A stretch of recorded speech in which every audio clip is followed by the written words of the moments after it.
Recording in progress.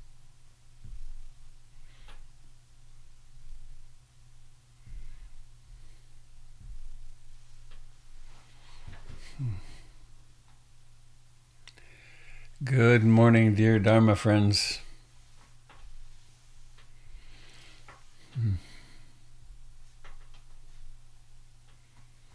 Snow. We have maybe 3 inches of snow at our house. It is December the 28th. Only 3 shopping days since Christmas. Ridiculous. How wonderful to meet you here. That song was We Americans from the Avett Brothers. So, I have a poem of sorts, more than a poem. It's a transmission from the 15th century.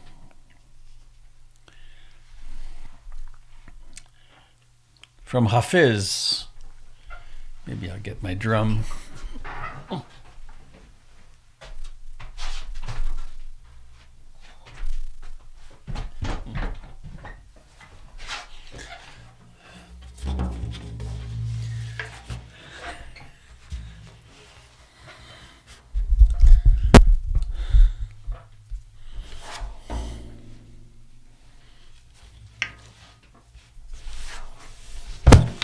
It's a little cramped here.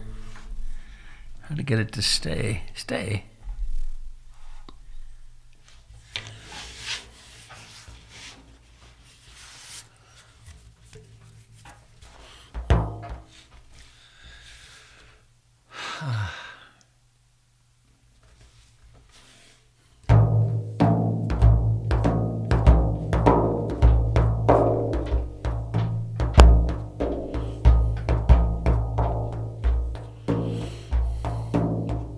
A poem from Hafiz.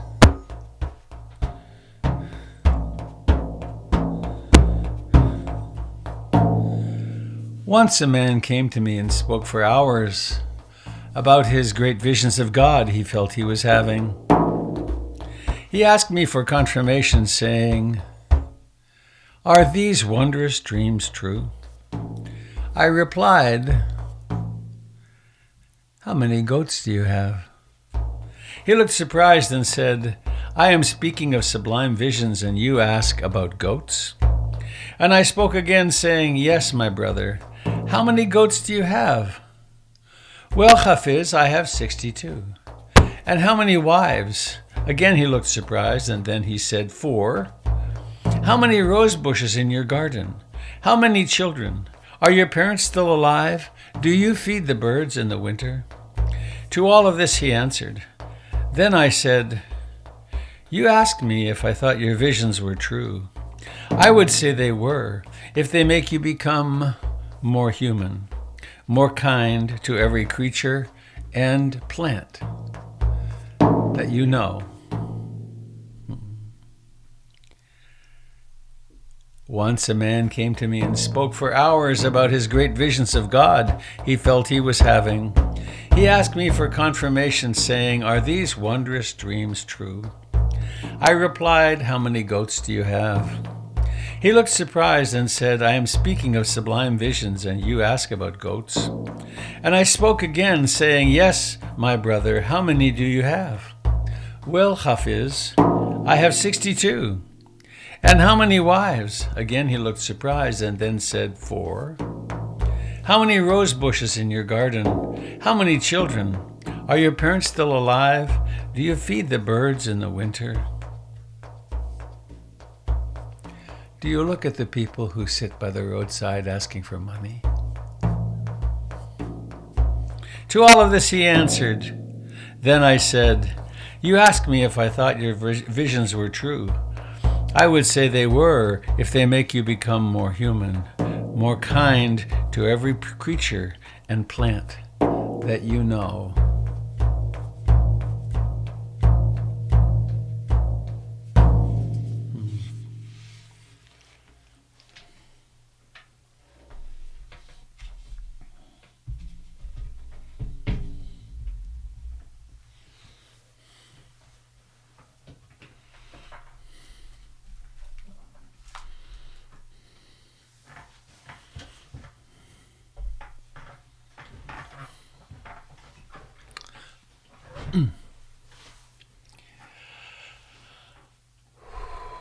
So we find ourselves here.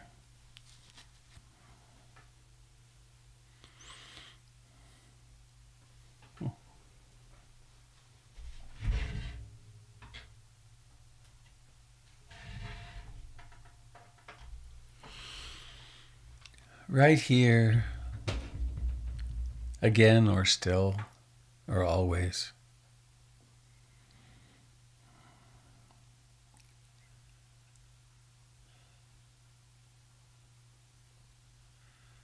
We sit down with a human body.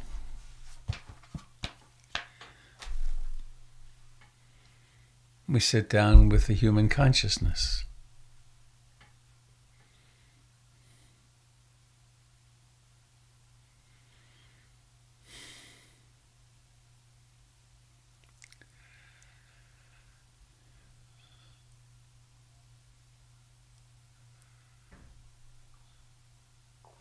What is this awakeness?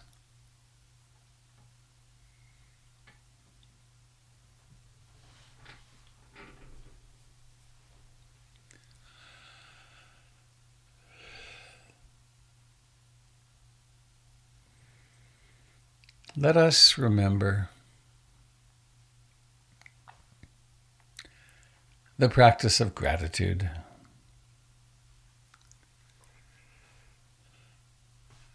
There's the obvious things. The house is warm. The heart is pumping. We have this mysterious, marvelous connection via the internet. We have the teachings of the Buddha.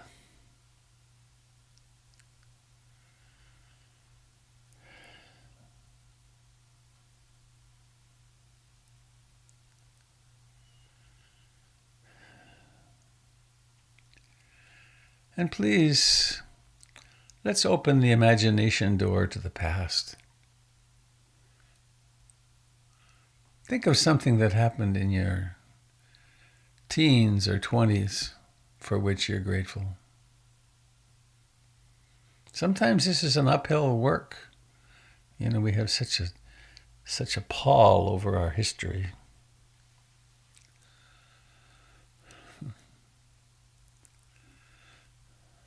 When I was 17, I was working on the railroad in the Rockies, pick and shovel work.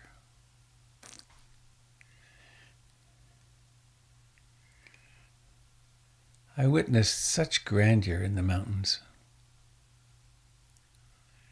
Millions of pine trees. The Kicking Horse River is so powerful and amazing. And I was in the world on my own with other men. I'm grateful for that. Find something in your life you're grateful for.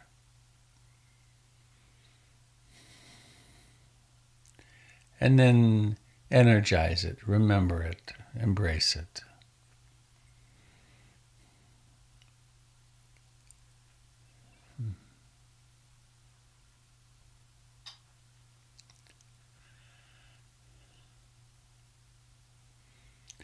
And let us now remember and remind ourselves of the refuges, the refuge in the Buddha.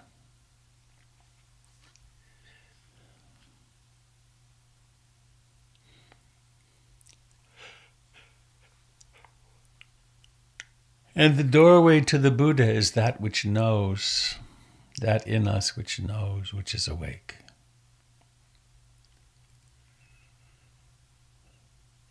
Refuge in the Dharma.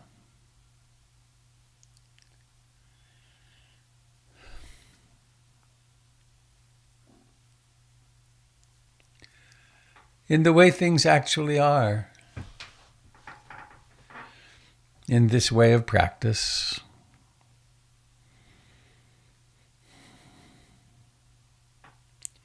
And refuge in Sangha.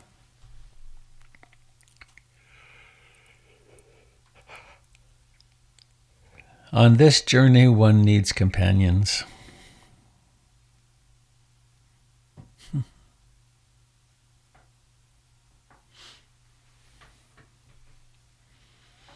A little factoid from my mountaineering and winter expeditions. If you're going to carry someone out, it takes 16 people.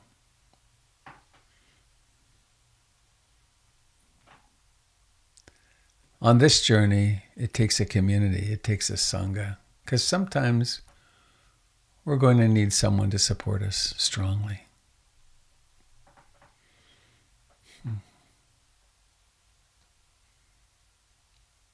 So here we are. Refuge in the Buddha, Dharma, and Sangha.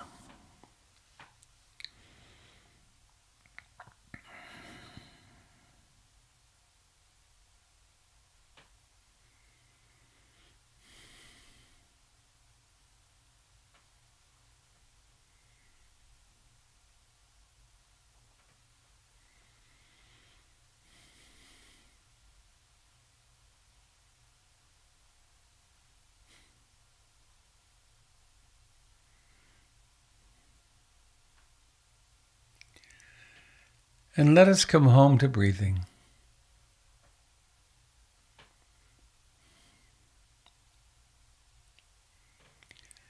This breathing is the closest friend of our lifetime. It has been with us since the beginning. We had a few months in which our mother breathed for us. But then there was that fateful moment when we took birth. We were born. We became breathers.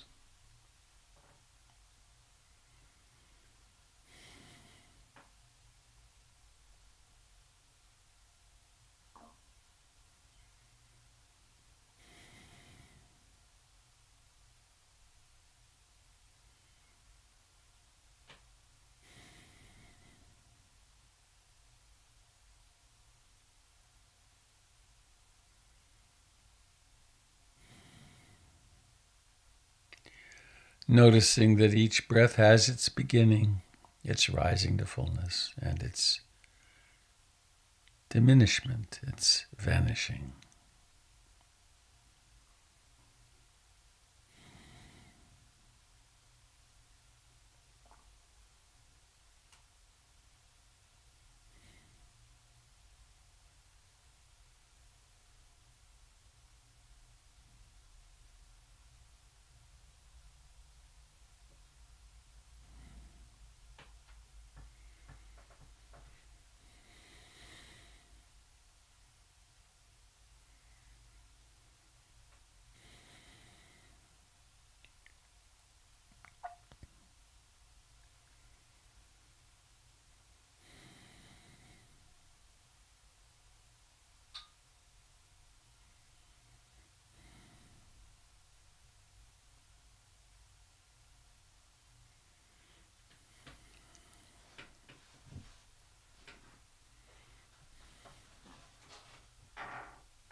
Meditation practice is so much simpler than we make it.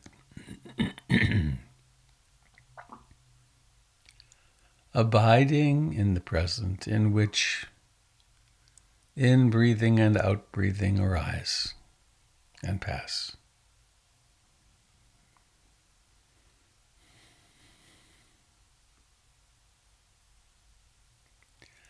abiding in the present and observing how thoughts come and go.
There is a profound commonality to all experience.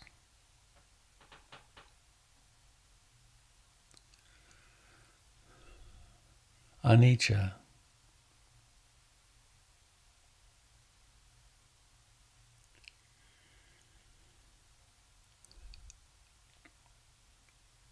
There's no breath, and then there is. And then there's breathing in, and the beginning of breathing is long gone. And then there's the middle of the breath, and so on. Objects don't exist. Phenomena come and go, constantly. There is no such thing as a breath. There is breathing. There is this experience now.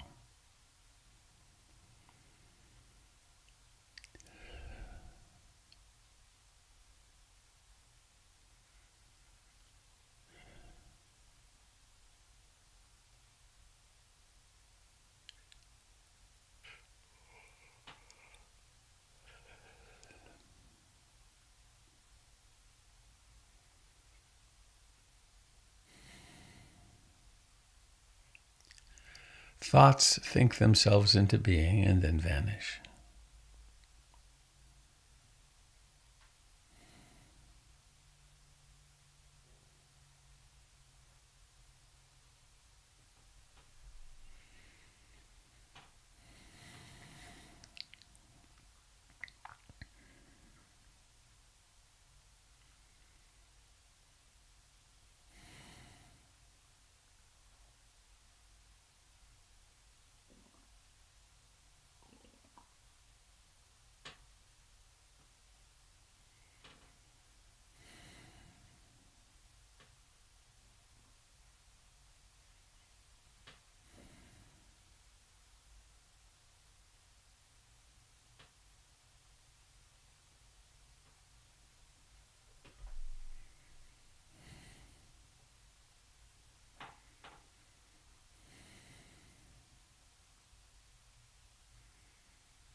There may well be visits by the five hindrances.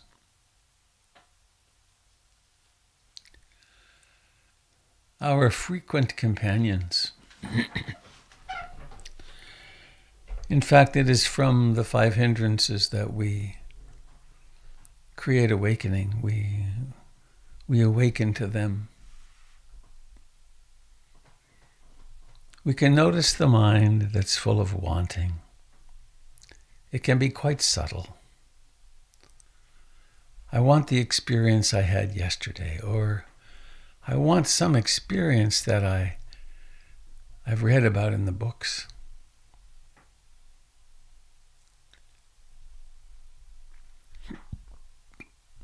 Or I can't wait till this afternoon when I have tea with my friend. Or there's a leaning into the future, wanting.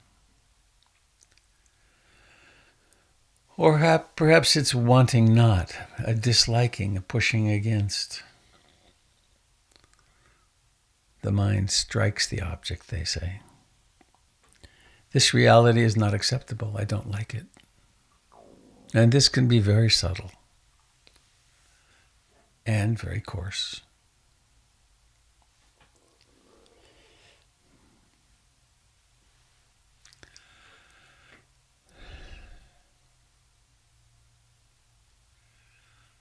The mind can be full of thoughts, restless, agitated, worried, planning. A mind that thinks it will create security through thinking, through ferreting out every possible thing that could go wrong or could go right.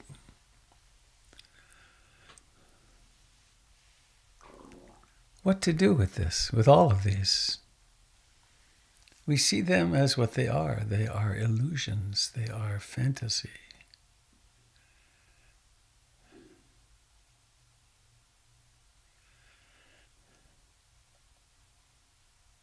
Or there's sloth and torpor, sleepy dullness. A mind that resists presence by going blurry. Or there could be doubt. Doubt in the practice, doubt in oneself, doubt in the teachings, doubt in the teacher.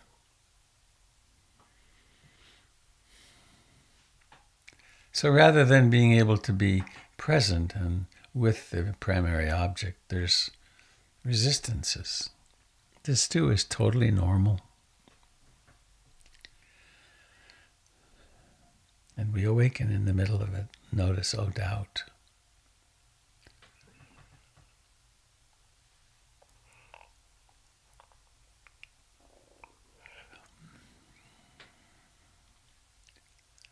And all of this magically occurs in consciousness. We know it all. We sit in the midst of it all. At least sometimes coming home to the sensations of breathing and the tidal, the wave-like nature of breathing.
we settle back into the present moment. There is no coercion necessary. It doesn't help. There's no violence necessary.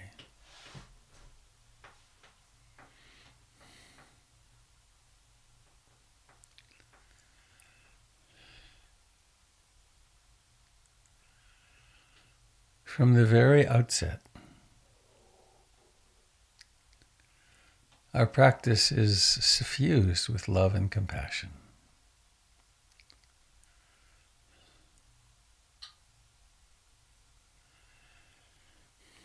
And our diligence reveals constantly changing phenomena.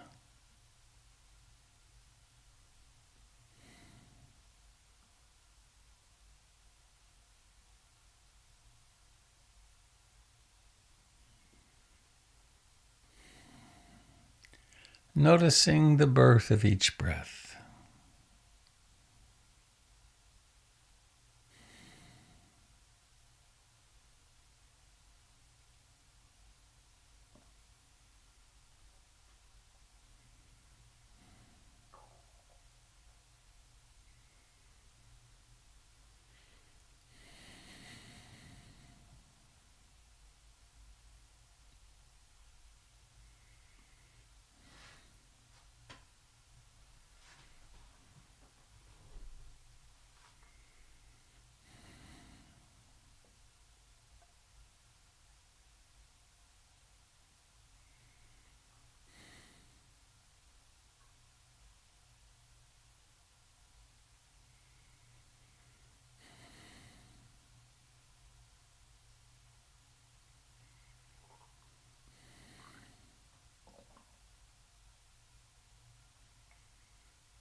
Life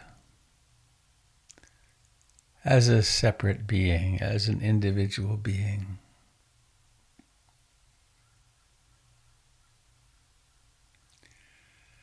has many blessings and many obstacles. The basic fact of aloneness is huge.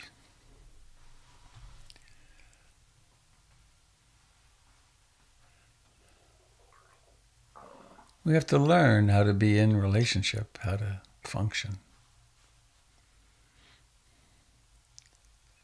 And relationships are fraught with challenges.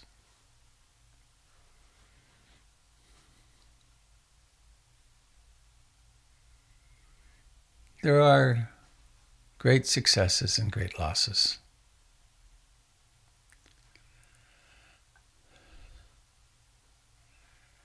We gather together in community in order to hold ourselves, and in so doing to hold each other.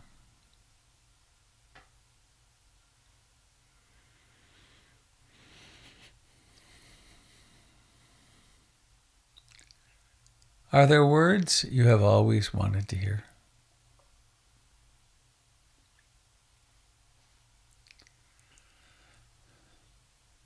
Words like I love you, or I'm so glad you were born, or I'm here with you and I'll stay.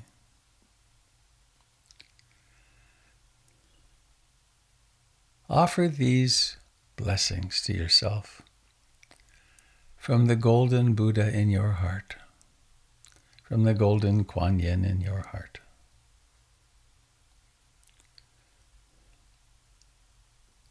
Or maybe it's as simple as I love you with your name at the end.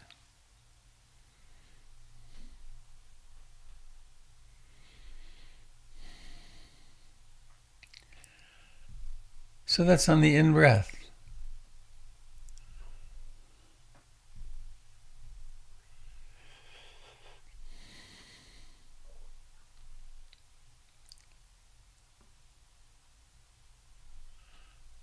And then there's the out-breath.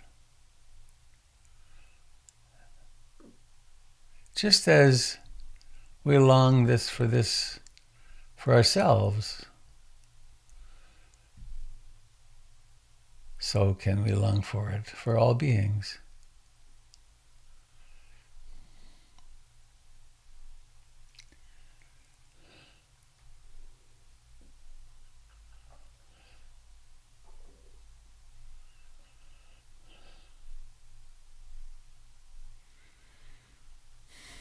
It's really very simple.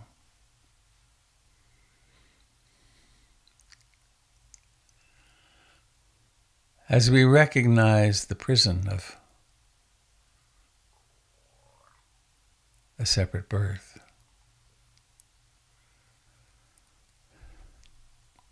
and we open to our intrinsic interconnectedness,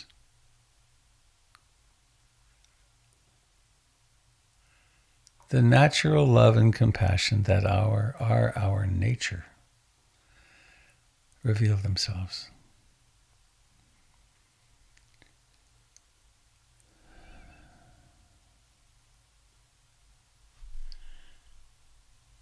And so there is breathing in, I love you, with your name at the end.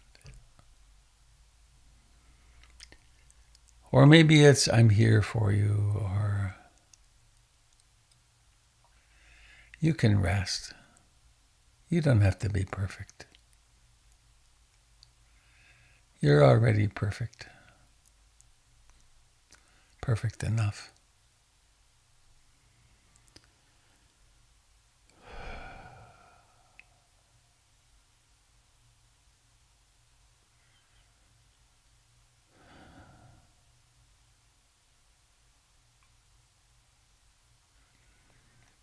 And breathing out perhaps includes some loved one.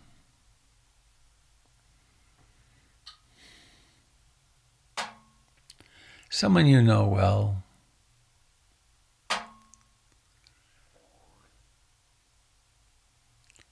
Remember how like you they are, how similar in their longings, in their hopes.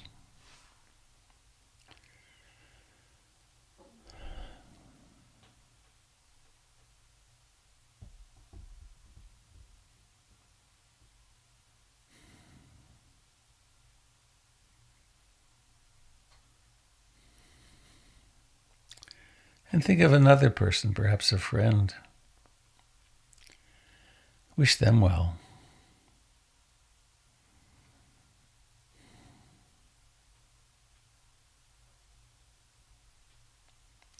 There's nothing complicated to this. Think of a friend you know who's sick.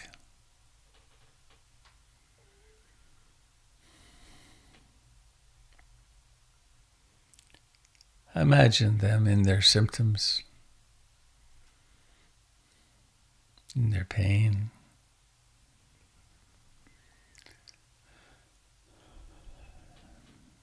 May they be wise and loving and compassionate with themselves.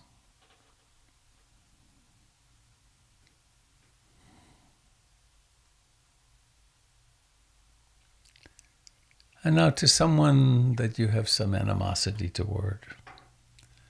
There's conflict or perhaps even a complete severing of relatedness. Wish them well.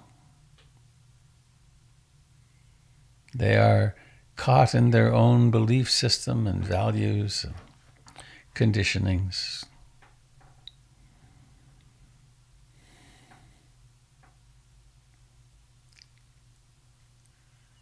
And so now on the in-breath, wish yourself well. Hold yourself in sweet compassion. On the out-breath, hold all beings in sweet compassion. So we become the Buddha, we become Kuan Yin. We become our true nature, suffused with love and compassion.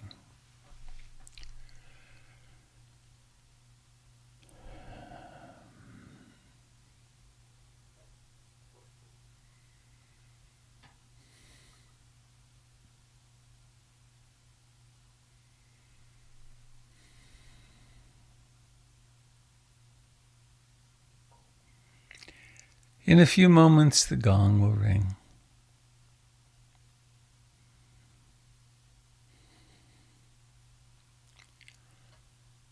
Before moving, let it ring a time or two. And pay very close attention. Is the gong outside somewhere? Is it on the other side of a computer screen or coming out of your speakers? Where do you experience it? Maybe it's inside, where everything is experienced. And then at some point, bringing awareness into the eyes and inviting the eyes to open, noticing the intention. And then very mindfully opening and seeing what happens.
There is a distinct reticence about changing gears.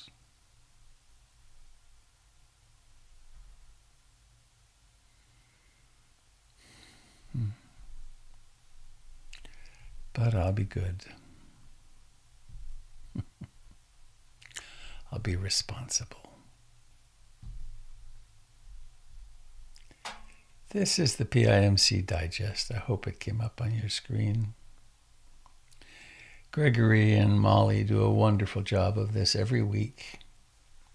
If you're not on the PIMC mailing list, I invite you to go to the website and find the link to connect there, or just write Avi at portlandinsight.org and you can be put on this list. So there's the end of year giving request. We are, this is nice. PIMC exists as a learning community and on the foundation of your generosity. That's a beautiful line, isn't it?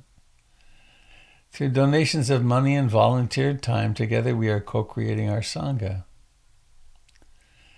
And then there's an event on New Year's Eve with Gary and me from 9 to just after midnight. And the Year of Magical Thinking on January the 4th in the evening. And Kendall's Women's Restoration and Rejuvenation Circle starting near the end of January. She also teaches this upcoming Sunday night at 6:30. That's on the website. And the DEI committee continues to work, and we're planning, we don't know the date yet, but we're going to have a community meeting around diversity, equity, and inclusion.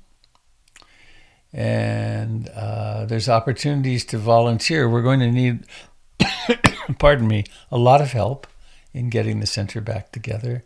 I've been investigating. I got one bid yesterday from a commercial carpet cleaning place.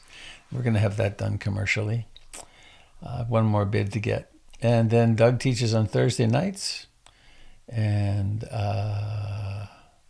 Jim's on Monday nights. And this is cute.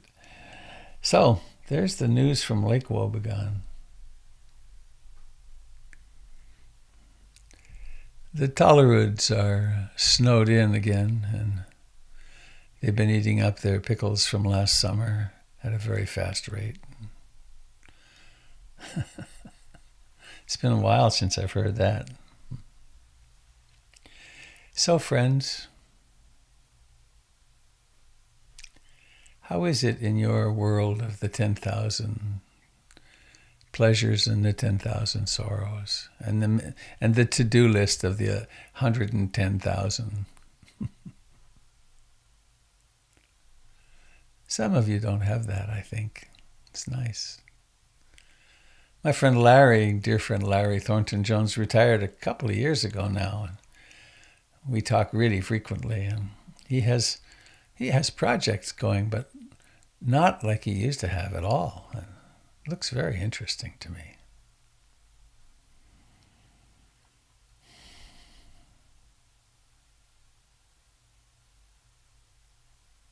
So the invitation is here. If you wish to share something, please do.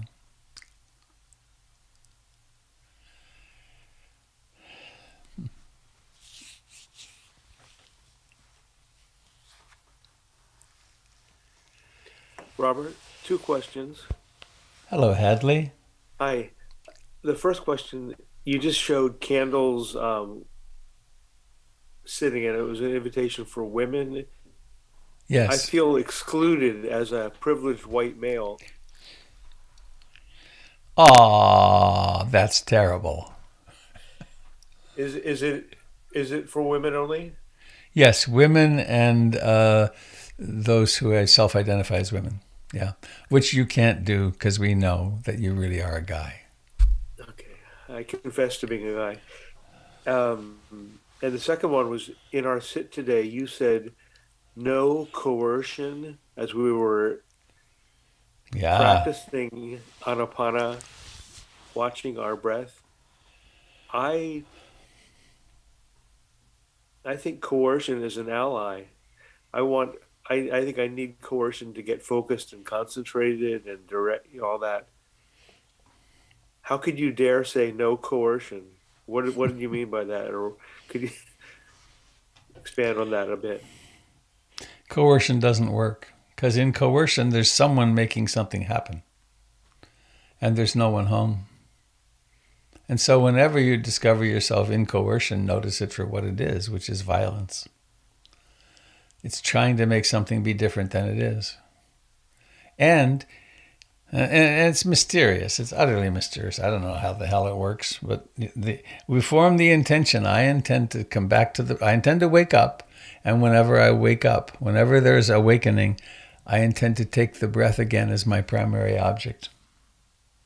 But if you're tense, and we tense up. I remember early in my practice, I would try so hard.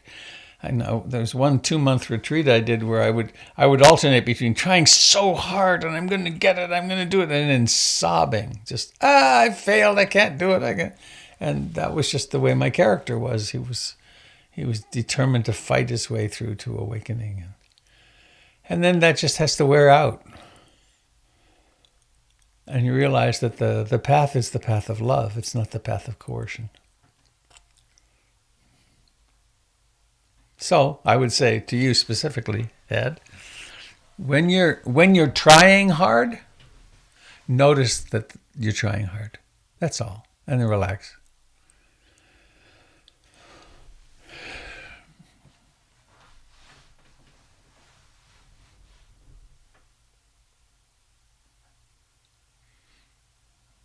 Or in the words of my teacher, Matt Flickstein, you're already awake, believe nothing to the contrary.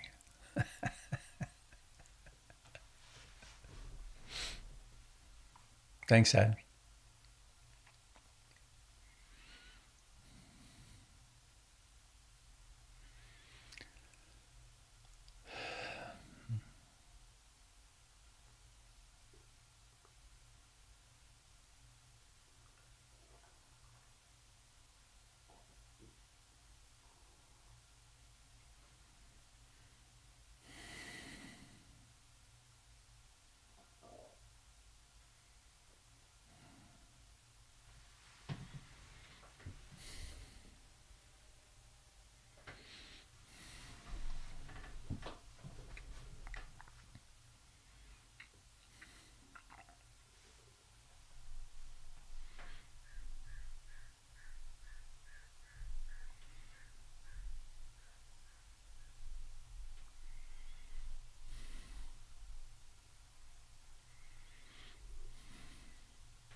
Good morning, Robert. It's Joe. Hi, Joe. So I've been having some interesting mullings, I guess, about coercion and attachment. So it's interesting that Had brought it up. I hadn't considered the coercion aspect of trying to control life into something that it's not, as part of that wanting thing, the coercion. And and then I also was thinking that coercion is trying to change what is to what you want, I guess. And and then attachment is wanting to hold on to something and not allow it to change. And and both of those, to me, the more I spend time in meditation and trying to be mindful in the moment, is noticing how subtle they are. It's it's not necessarily a big overt thing. It's also just my perspective subtly trying to coerce or perceive things other than how they are, or trying to hang on to something rather than allow it to grow and do whatever it needs to do. You're right. It can be profoundly subtle, and moment by moment we relinquish that. Just let go and let go. Thanks, Joe. I do know that when I let go, I smile. I feel lighter when I notice it, and go, oh, that's okay. It's like letting a butterfly go out of your hand and not trying to hang on to it. So thanks, Robert. Thank you, Joe.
What an exquisite silence.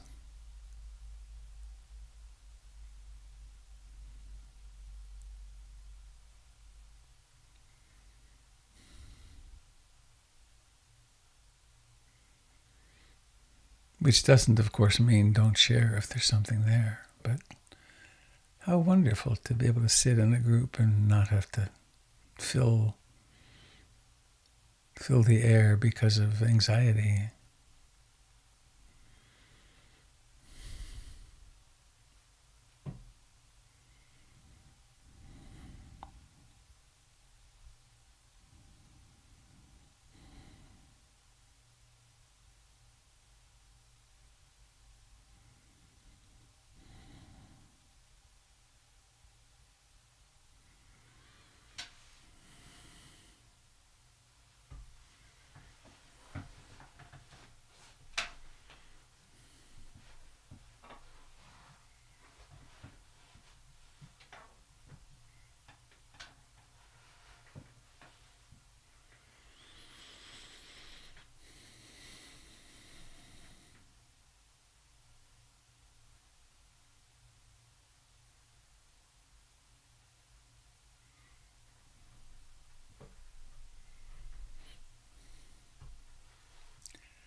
There's something that's very much in this heart this morning.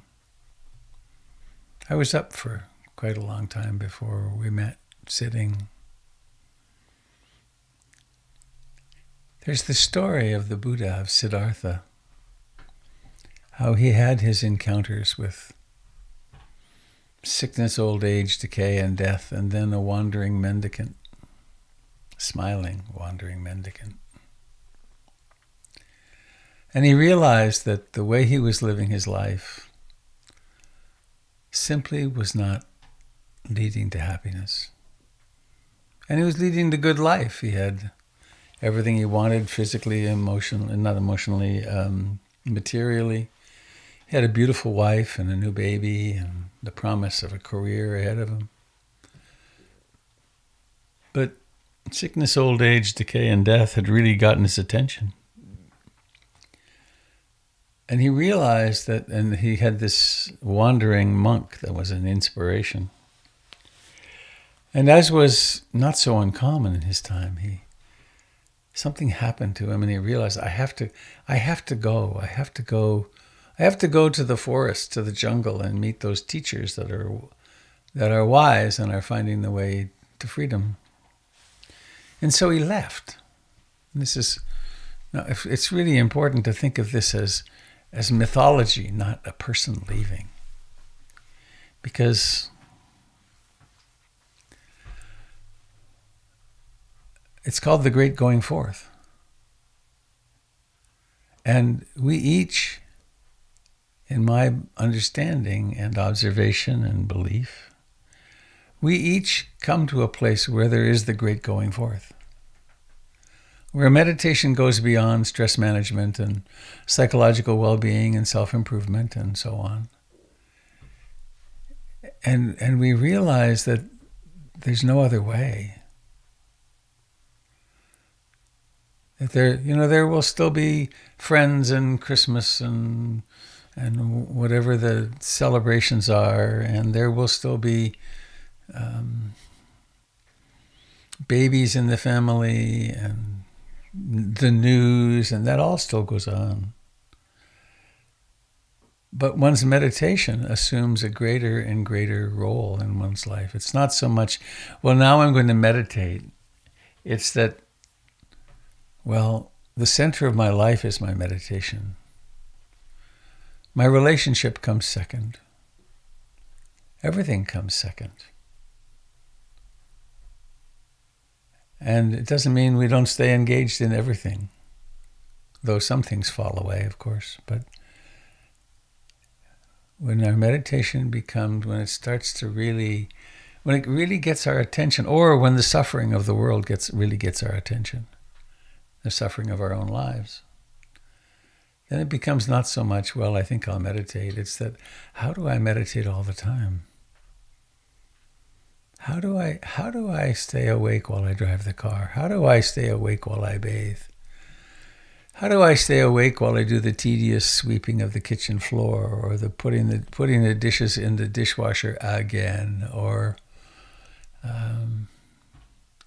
changing the sheets, or whatever it is? How do I do it mindfully? How about changing the diapers? How about visiting demented mom in the nursing home? I find that visiting Jen's mother, Rita, in the memory care, I find it very interestingly challenging. I took a picture of her at a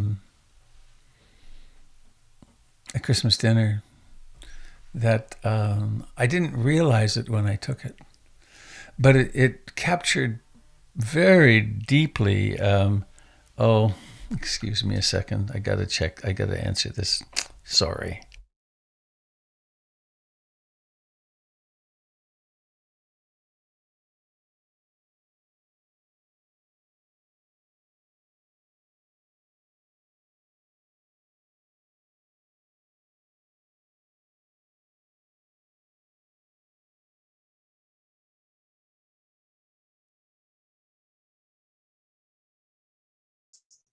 Okay, while Robert does that, Kathy, I have a question for Kathy Kramer.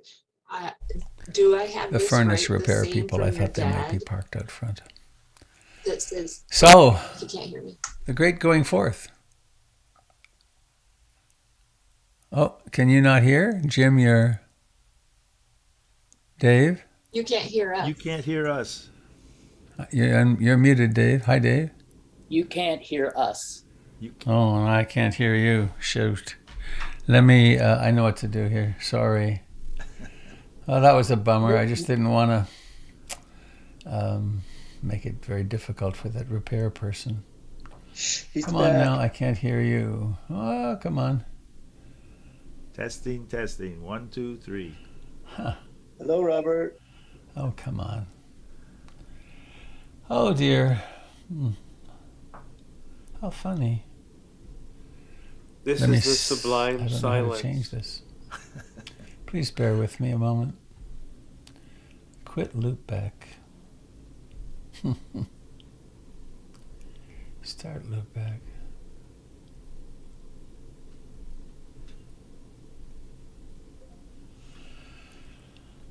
Of course, I find it interesting that I felt I had to shout to him that he couldn't hear me. How utterly weird. You're a long way away. He has to carry miles and miles. So and you can miles. hear I me? do the same thing. Jim, can you Yes. hear What me? else Would can you we say nod? about Robert? Yes. Jim, can you you. hear me? Morning, Nod. Dave. Yes, Did you Denise can. get her Okay. question answered? So So I just put it in the chat. Okay. And there's a piece of one it of was my about programs that's Kathy. invisible. It's off the other side of the screen, which I've never seen before. Let's see what this does. I agree, Denise. I love No, it. that doesn't do it. Denise, So that's I close. think He says, lowering my on that happy expectations note, has succeeded shall we sing beyond our my way out of here? wildest dreams. Yes. All right. It's the great going forth. I just went completely deaf. So let us chant our way home. Bhavatu Sabe Mangalam. Bhavatu Sabe Mangalam. Bhavatu Sabe Mangalam. Sadhu, sadhu, sadhu.